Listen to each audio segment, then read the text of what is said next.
These are the techniques that you guys need to master if you guys want to be winning more races in Mario Kart World. You know the sting of watching a racer who was just behind you suddenly slingshot past on a straightaway, their engine glowing with a boost you didn't even know was possible. You see them take a corner so impossibly tight, then burst out with a speed that just defies logic, leaving you in the dust again. You've practiced, you've learned the track, you've mastered the basic drift, but you keep getting smoked by players who seem to be playing a totally different game. It feels like they know something that you don't. And here's the thing, they do. It's time to stop just surviving the track and start commanding it. The first thing you need to get is that corners aren't obstacles, they're opportunities. Every single turn is a chance to generate speed. The players blowing past you have burned this idea into their brains. They see a hairpin turn not as a place to slow down, but as a fuel station, and the currency they're using is the drift. But I'm not talking about the simple drift you're already doing. I'm talking about a deeper mastery of it, a level of control that lets you boost almost constantly. So forget what you think you know, we're going deeper. The absolute bedrock of competitive Mario Kart is in the mini turbo. You already get the basics, hold down the drift button into a turn, and sparks fly from your wheels. But this is where the first real skill gap shows up. Amateurs let go of the button the second they see blue sparks, happy to get any little boost. Pros know that that's just the first step on the ladder. To really get this, you need to know the 3 levels of mini turbo. First, you have the blue sparks, the standard mini turbo, which gives you a nice little pop of speed. But if you hold that drift longer and keep your angle through the turn,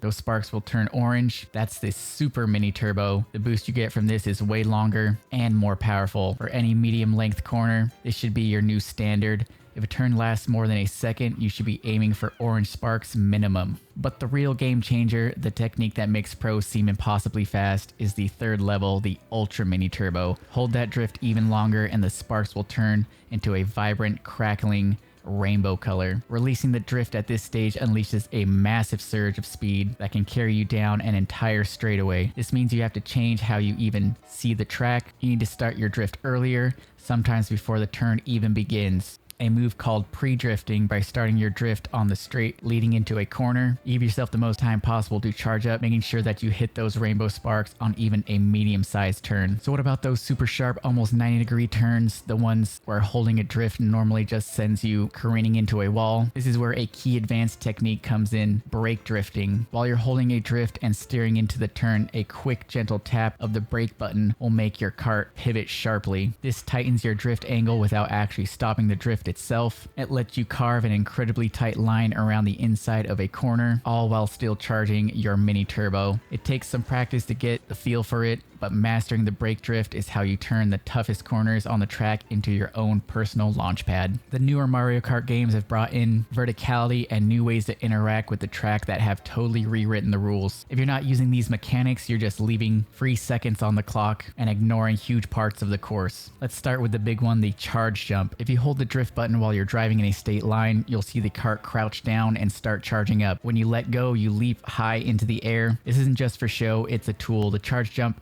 is your ticket to a whole new world of shortcuts, wall rides, and rail grinds. Wall riding is exactly what it sounds like. By doing a charge jump towards certain walls or by tricking off a ramp at the right angle, your kart will just lock on and start driving vertically. Why is this so good? For 2 reasons. First, mini turbos charge way faster when you're on a wall. A turn that might only get you orange sparks on the ground can easily give you the rainbow sparks ultra mini turbo on a wall. Second, it opens up completely new routes. A lot of tracks have upper pass and shortcuts you can't even get to without a wall ride. You can bypass entire chaotic item-filled sections of the track by just taking to the walls. Next up, and even more important for finding hidden paths, is rail grinding. You'll see them all over the course, rails, pipes, and ledges. If you use a charge jump to land on one, your kart will automatically start grinding along it. While you're grinding, you build up a boost and you can jump off with a trick at any time to get a burst of speed. Some straight rails even let you do a quick, repeated jumps for a chain of small boosts. These rails often create huge shortcuts,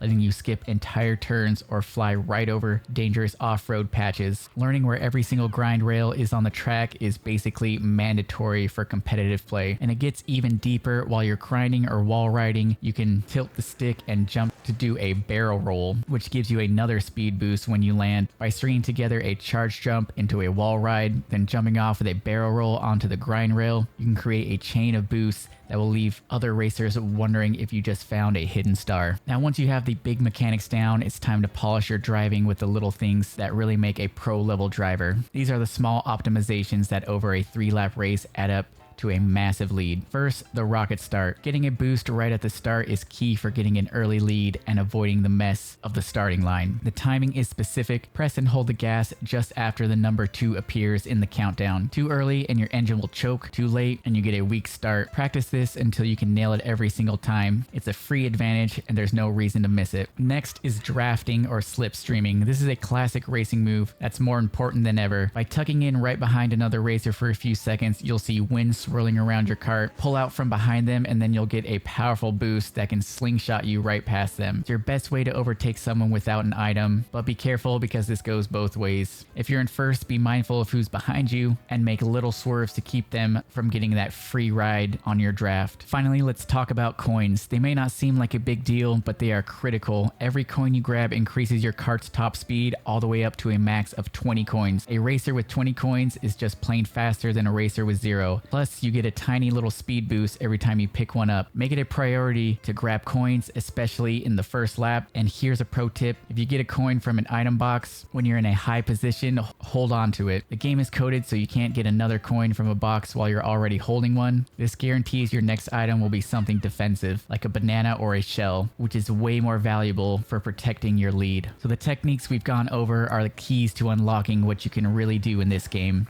This isn't about just memorizing a few tricks, it's about changing the way you see the entire track. It's going to take time and practice, so don't get frustrated. Go into time trials or just race by yourself. Pick one thing, like hitting orange sparks on every single turn, and just focus on that. Then move on to the next big thing.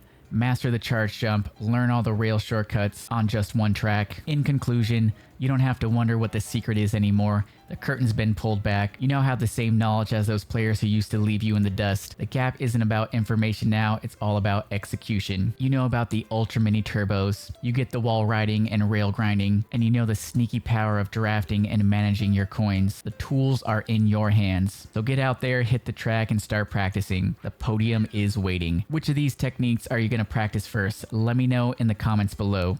And definitely share your wins as you start to nail them. And hey, if this guide helped you level up your game, be sure to hit the like button and subscribe for more deep dives into winning strategies. Now go get that gold.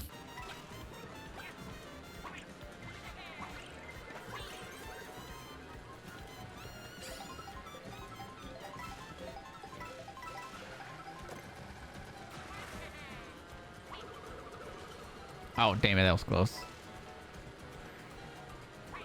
Oh, got him. All right.